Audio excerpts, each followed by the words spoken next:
आवाजाच्या दुनियेमध्ये सोबत स्वप्नांची, आवाजाच्या दुनियेमध्ये सोबत स्वप्नांची, कुणी गाणी गाई गप्पा मारी रंगत विषयांची, कुणी गाणी गाई गप्पा मारी रंगत विषयांची, या रेडिओच्या लहरींवरती चंगळ श्रोत्यांची, या रेडिओच्या लहरींवरती चंगळ श्रोत्यांची, ही इन्फिनिटीची वाणी आहे 100 नम्राची, ही इन्फिनिटीची वाणी आहे 100 नम्राची, ही इन्फिनिटीची वाणी आहे 100 नम्राची. पिंपरी चिंचवड एज्युकेशन ट्रस्ट संचालित infinity community radio 90.4 FM, reflecting you. श्रोते हो, नमस्कार. आम्ही आपल्याबरोबर आहोत पिंपरी चिंचवड एज्युकेशन ट्रस्ट संचालित इन्फिनिटी कम्युनिटी रेडिओ 90.4 FM वर. तसंच आपल्या लाईव्ह स्ट्रीमिंग मोबाईल ॲपवरून सुद्धा आमचं हे प्रसारण तुम्ही ऐकत आहात.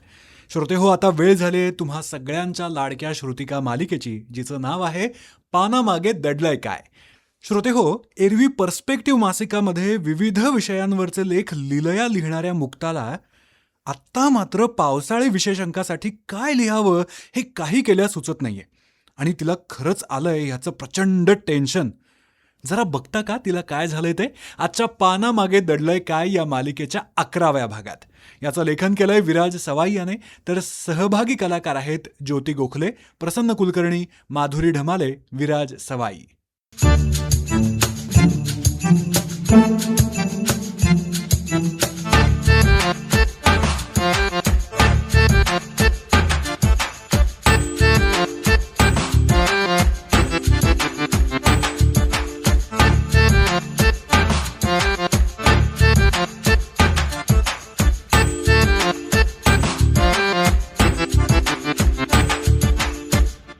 मॅडम 4 चहा झाले, पण तुमच्या लॅपटॉपवरची ती पांढरी स्क्रीन अजून तशीच कोरी आहे. सृजन प्लीज रे, आधीच काही सुचत नाहीये मला. डोळ्यांसमोर इतके विचार आहेत, पण स्क्रीनवर एक शब्द उतरत नाहीये राव. हो, पण 2 तास झाले तुम्ही फक्त एकच ओळ लिहिताय आणि लगेच डिलीट करताय. इतकं काय अवघड आहे त्यात? अरे पावसाळी विशेषांक आहे, त्याची प्रस्तावना साधी असून कशी चालेल सांग. पहिलीच ओळ अशी हवी ना जी वाचकाला खिळवून ठेवेत. मग लिहा ना तसं. पावसाच्या पहिल्या सरीसोबत सुटलेला मातीचा सुगंध, वाव. किंवा असं काहीतरी रोमॅन्टिक. खूप जुनाट आणि रटाळ वाटतंय हा हे. मी यापेक्षा खूप चांगलं लिहू शकते असं वाटत नाही का तुला? बापरे, भलताच अवघड आहे तुमचा हा रायटर्स ब्लॉक. तसं नाही रे, पण ही जी समोर कोरी स्क्रीन दिसते ना, ती मलाच काय भल्या भल्या लेखकांना सुद्धा घाबरवते. मर्यादा कशाचीच नाहीये. मी काहीही लिहू शकते, पण लिखाणात नेमकेपणा येत नाहीये. सगळाच गोंधळ होतोय नुसता. अहो, काहीही लिहिण्याची मुभा असणं ही कितीतरी चांगली गोष्ट आहे ना. उलट आनंद व्हायला पाहिजे तुम्हाला त्याचा. नाही रे सृजन, जेव्हा आपल्याकडे अमर्याद शक्यता असतात ना, म्हणजे पर्याय अनेक असतात, तेव्हाच सगळ्यात जास्त गोंधळ उडतो. सुरुवात नेमकी कुठून करायची हेच समजत नाहीये. अहो मॅडम, तुमचं सगळं बरोबर आहे, पण आज जर संध्याकाळपर्यंत ही प्रस्तावना पूर्ण झाली नाही तर पुढचं लेआउट अडकून पडेल. अंक वेळेत प्रेसला गेला पाहिजे का नाही? मला सगळी गणितं माहिती आहेत रे सृजन. बाहेर त्याची संततधार सुरू आहे, पण आज सगळं कोरडच आहे रे अजून. मी जरा फ्रेश होऊन येते. सुचत नाही काय? थांबा. पाऊस पडतो तडा तडा, चिखल होतो. हा. काय रे सृजन, काय करतोयस माझा लॅपटॉप घेऊन? दे लॅपटॉप इकडे. हो हो हो मॅडम, हे काय झालं काम माझं? घ्या ना. सृजन, मार खाशील हा. काय गडबड करून ठेवलीस तू? बघू दे मला. अरे सृजन, हे काय लिहिलंयस तू माझ्या फाईल मध्ये? वाचा वाचा वाचा ना मॅडम. अहो, खणखणीत पहिली ओळ लिहून दिली आहे मी तुम्हाला. पाऊस पडतो तडा तडा, हा, चिखल होतो भडा भडा, हा. बेडूक ओरडतो डराव डराव, मासिकाचा खप वाढव राव. सृजन, तू वेडा झालास का रे? काय लिहून ठेवलं हे? काय वाईट आहे त्यात? यमक कसलं छान जुळलंय बघा. अरे, ही आपल्या मासिकाची प्रस्तावना आहे की बालवाडीची कविता? आधीच मला काही सुचत नाहीये. सगळा मूड घालून टाकलास तू. हो मॅडम, तुम्हीच म्हणत होता ना की कोरी स्क्रीन बघून भीती वाटते. आता बघा, स्क्रीन कोरी राहिलीच नाहीये. मी हे आत्ताच्या आत्ता डिलीट करणार आहे. हे असलं बालिश काहीतरी माझ्या प्रस्तावनेत अजिबात नकोय मला. थांबा थांबा थांबा. अरे हो लगेच डिलीट करू नका हो. कमीत कमी ते वाक्य दुरुस्त तरी करून बघा. दुरुस्त. हम्म, हे वाक्य हं. डोक्यावर परिणाम झालाय का तुझ्या? चिखल आणि बेडका पलीकडे पाऊस बघितलास का तू कधी? पावसाचा असा एक संथ नाद असतो. झाडांच्या पानांवरून ओघळणारं पाणी असतं. हा. बघा बघा सुचायला लागलं की नाही तुम्हाला? हा ओघळणारा थेंब वगैरे. हा म्हणजे मगाशी जी पांढरी स्क्रीन पाहून डोकं सुन्न झालं होतं, आता तिथल्या एका विचित्र वाक्यामुळे तुमचे विचार सुरू झाले की नाही? हा हा. म्हणजे तू हे मुद्दाम केलं सृजन? अर्थात. अरे का? गुड मॉर्निंग सृजन. Good morning Mukta. काय ग मुक्ता, बाहेर एवढा सुंदर पाऊस सुरू आहे आणि तुझा चेहरा का असा आहे? हं? बरी आहेस ना ग? हं? मावशी या सृजनला सांग बरं तू. मी इथे 2 दिवसापासून आपल्या पावसाळी अंकाची प्रस्तावना लिहायचा प्रयत्न हा, करते हा. आणि याने माझ्या फाईल मध्ये बेडकाची कविता लिहून ठेवली आहे. अरे ती बाप. ठळक अक्षरात. हो. बेडकाची कविता. हो सर. सृजन काय रे, संपादकीय विभागात येऊन थेट कवितेवर वगैरे हात साफ करायला लागलास की काय तू आता? हो कव्हरचं काय? काम कुठवर आलं? अहो सर, मी फक्त मॅडमचा रायटर्स ब्लॉक घालवण्याचा प्रयत्न करत होतो. असं त्या 2 तास झाले कोऱ्या स्क्रीनकडे बघत नुसत्या बसल्या. हा मुक्ता, सृजननी जे केलं ना ते ऐकून मला ब्रिटनचे माजी पंतप्रधान विन्स्टन चर्चिल यांची एक आठवण आली. हं. चर्चिल, हा. त्यांचा आणि माझ्या या कोऱ्या स्क्रीनचा काय संबंध मावशी? हा ग, आहे ना, संबंध आहे. म्हणून तर आठवलं ना. चर्चिल जेव्हा राजकारणातून निवृत्त झाले ना हा. तेव्हा त्यांनी चित्रकला शिकायचं ठरवलं बरं का. मग एक दिवस ते बागेत कॅनव्हास, रंग, ब्रश असं सगळं घेऊन बसले. हं? समोर निसर्गाचं अप्रतिम दृश्य होतं. मग मावशी? तासन तास झाले हा. तरी चर्चिल तसेच बसून होते. समोरचा कॅनव्हास पूर्ण कोरा होता. तेवढ्यात त्यांच्या पत्नी तिथे आल्या आणि त्यांनी विचारलं, काय झालं, चित्र का नाही काढत? मग काय म्हणाले चर्चिल? चर्चिल हताश होऊन म्हणाले, निसर्ग इतका अथांग आहे आणि हा कॅनव्हास इतका कोरा आहे, मला सुरुवात कुठून करावी हेच समजत नाही. वा वा, म्हणजे हे तर अगदी आमच्या मुक्ता मॅडम सारखी अवस्था झाली. हा. जन मग त्यांच्या पत्नीने काय केलं? काय केलं? त्यांच्या पत्नीने काहीही न बोलता जवळचा ब्रश उचलला आणि त्या स्वच्छ पांढऱ्या कॅनव्हासवर एक मोठी वाकडी तिकडी रंगाची रेघ मारली. बापरे.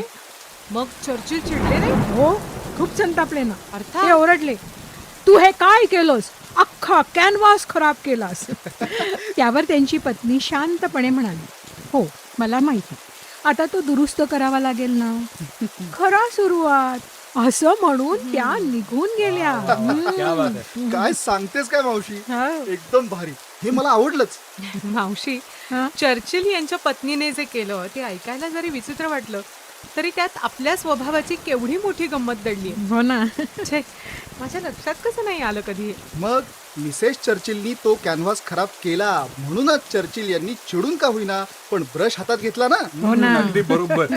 कारण तोपर्यंत चर्चिल यांच्या समोर अथांग शक्यता होत्या आणि जेव्हा खूप जास्त शक्यता असतात, खूप जास्त पर्याय असतात ना, तेव्हा नक्की सुरुवात कुठून करायची या विचारानेच माणूस थिजून जातो. खरंय सर. बघ ना, अगदी सोपी गोष्ट आहे. हा, पूर्णपणे कोऱ्या पानावर शून्यातून काहीतरी भव्य निर्माण करणं आपल्याला कठीण जातं, हो की बरोबर. नाही. पण समोर एखादी लहानशी चूक किंवा अडचण असेल तर तेच मन ती दुरुस्त करायला लगेच तत्परतेने धावतं, हो की नाही. करेक्ट. मावशी, हा. ते जरा सोप्या भाषेत सांग ना, म्हणजे माझ्या डोक्यावरनं गेलं सगळं. वाटलंच होतं हो, मला. सांगते. अरे सृजन, समजा आपल्याला घरात एखादी खोली सजवायची आहे. ओके. खोली पूर्ण रिकामी असेल तर आपण महिनाभर विचार करतो की सोफा कुठे ठेवायचा आणि कपाट कुठे ठेवायचं, हो की नाही. पण तेच समजा तिथे आधीच एक जुनं टेबल खुर्ची असं आणून टाकली तर मग आपण काय करतो? बरोबर. आपण लगेच ती खुर्ची बाजूला सारतो आणि म्हणतो की हा, आता इथे सोफा छान दिसत. Correct. अगदी हेच उदाहरण ना आपल्या रोजच्या कामात सुद्धा लागू होतं. म्हणजे आता खाण्याचं उदाहरण देतोय म्हणून उगाच माझी चेष्टा करू नका बरं का. दे रे. पण आज काय भाजी करायची हा प्रश्न विचारण्यापेक्षा समोर असलेल्या 2 बटाट्यांचं काय करायचं हा छोटासा प्रश्न सोडवणं जास्त सोपं आहे की नाही. खरंय सर. मघाशी माझ्या समोर पूर्ण स्वातंत्र्य होतं. Correct. मी काहीही लिहू शकत होते. म्हणूनच मी प्रत्येक ओळ लिहून ती परफेक्ट आहे की नाही हे चेक करून स्वतःलाच अडकवून ठेवत होते. मुक्ता काय होतं माहितीये का, आपण अनेकदा ना परिपूर्ण परफेक्ट सुरुवातीच्या शोधात एवढा वेळ घालवतो की मूळ जी कृती करायची असते ना तीच राहून जाते अगं. एक नाटककारनं नेहमी म्हणायचं, सर्जनशीलता ही कुठून सुरुवात करू या प्रश्नातून नाही, तर समोर असलेल्या समस्येनंतर आता पुढे काय करायचं या कृतीतून जन्माला येते. म्हणजेच मावशी, मोठं काहीतरी अचीव्ह करायचं असेल हा. तर आधी ते एका छोट्या प्रॉब्लेम मध्ये कन्वर्ट करून घ्यावं लागेल. There you are. Exactly. Okay, म्हणजे तुम्ही सांगितलेल्या गोष्टीप्रमाणे संपूर्ण चित्राचा विचार करण्यापेक्षा हा. पहिली रेग ओढणं महत्वाचं आहे. येस. करेक्ट ना? हो, Correct, correct. ओके, अगदी म्हणजे बरोबर. Create first correct letter. Correct. हा. आणि माझ्या प्रस्तावनेतली ती पहिली वाकडी रेग या सृजनने मारून दिलीये. मला अशी असा राग आला होता ना तुझा मला. मग आता वेळ दौडू नकोस मुक्ता. काय सृजनच्या त्या बेडकाच्या कवितेची अडचण समोर आहेच, ती आता दुरुस्त करायला घे. Yes. बघ अशी मस्त प्रस्तावना भराभर लिहून होतं की नाही ते. अगदी सर, लगेच. हा.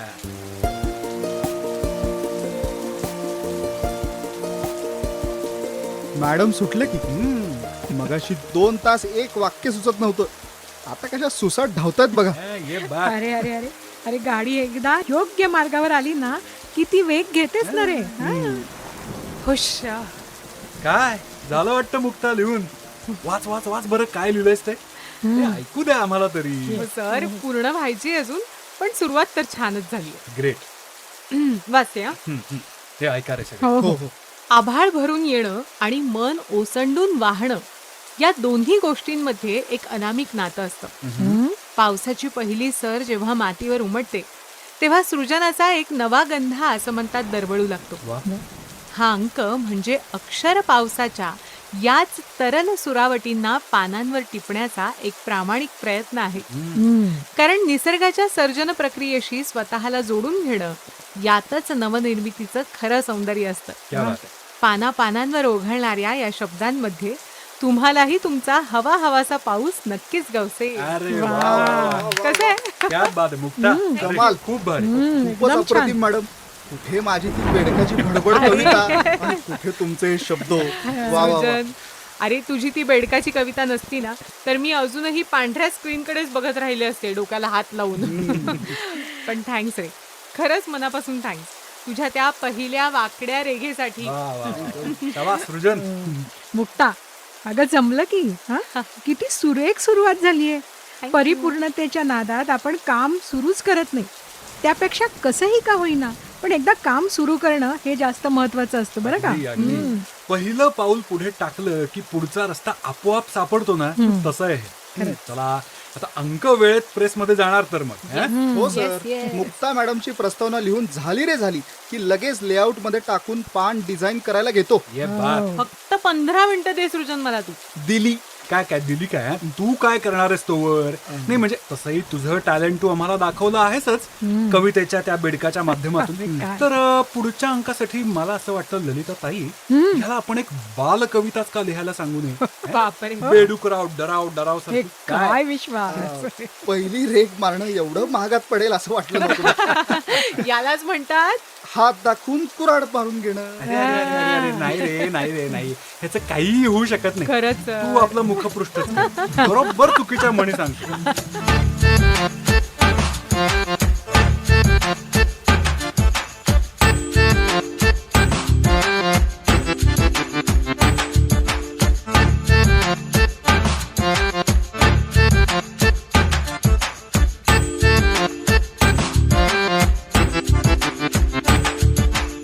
श्रोते हो, पानामागे दडलंय काय या मालिकेचा आजचा हा भाग तुम्हाला कसा वाटला याविषयीच्या तुमच्या प्रतिक्रिया आणि काही सूचना असतील तर त्या सुद्धा नक्की आमच्यापर्यंत लिहून कळवा.